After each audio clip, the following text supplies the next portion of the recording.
Peace and blessings, family. I'm Anthony Muhammad. I thank you all for joining me on a new episode of Brain Food TV. We're going to be touching on the topic of good seeds in bad soil. Since our former slave masters brought us over to America, we have been placed in a soil that contains ingredients of servitude, is fertilized with fear, oppression, false perception, and self-hatred. If we are made in the image and likeness of God, then we need a soil and or environment that reflects heaven on earth. For a good seed will not properly grow in the wrong soil. We have been given a shaded reality away from the sunlight needed for us to grow, which is the knowledge of true self and history. It is being blocked by the educational system of America and Christianity, represented by a white Jesus and disciples and angels who are white as well. We have been judged by a society who has created the bad soil and tries their best to deny that they had any part in creating that type of environment, to avoid the reality and the acceptance of the bad soil that was dumped in the black community. You'll hear people may say things like, what about black on black crime? This is just an excuse and a scapegoat for when you are fighting for freedom, justice, and equality, and disproportionately you are being killed by the police. Who in their right mind would look at the condition of that community as an excuse to justify public servants killing unarmed people? An equal education, as our former slave masters, is not a proper education for the black man and woman in America. How can we be taught by our oppressors how to teach ourselves right, what to learn, how to operate within our community and respect one another when they have never shown proper respect for our community?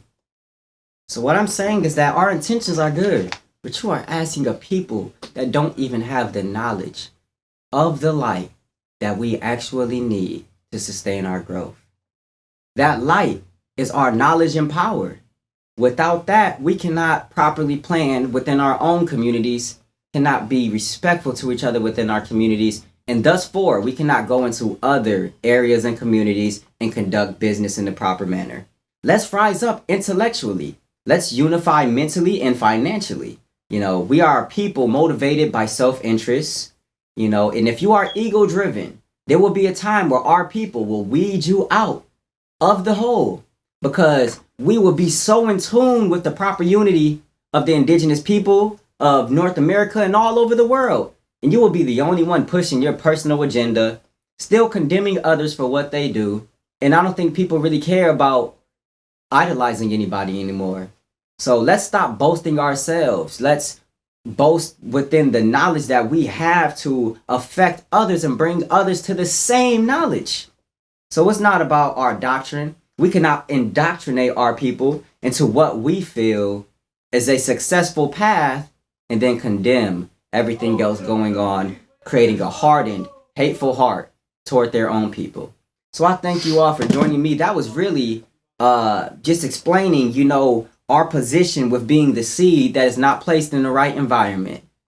And then what actually happens is the government comes and takes statistics of that soil that they've created, writes it down on their clipboard. Bad seeds. These plants are in the same environment, getting the same education as us, and they aren't growing the same. That's because you created a proper education for your people in America through enslaving the Africans and killing 300 million Native Americans. So what we are asking for is just proper justice, and we want to be able to separate from, the Karens and the Suzannes that call the police on us just to discriminate, the police that racially profile us, and a government who could really care less about giving equal rights to black people, but would rather feed us a perception of equal rights and then say that we are ungrateful when we start to complain about it. So people, let's start doing things for ourselves. We have the power. Imagine begging somebody for over hundreds of years for a certain amount of equality. Imagine you asking your girlfriend or boyfriend to do something for you day in, day out, the remainder of your relationship in your years. That person would eventually, if knowing that they do not want to execute or give you that, will get angry and frustrated with you and start to backlash towards you. So I need us to watch out for the onion of white civility that is peeling. And I need us to look out for the hatred that comes when you take somebody else's system down to build yours up. Their system feels threatened and now they have to protect it. So even with taking down the Confederate flag, be expecting hatred within some of those hearts because you took the home away from their heart. You see?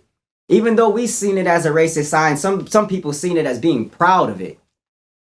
So I don't want to live in a society where I have to guess who's about that. For a while, I was deprived of the proper sunlight, which would give me knowledge of self and a knowledge of God.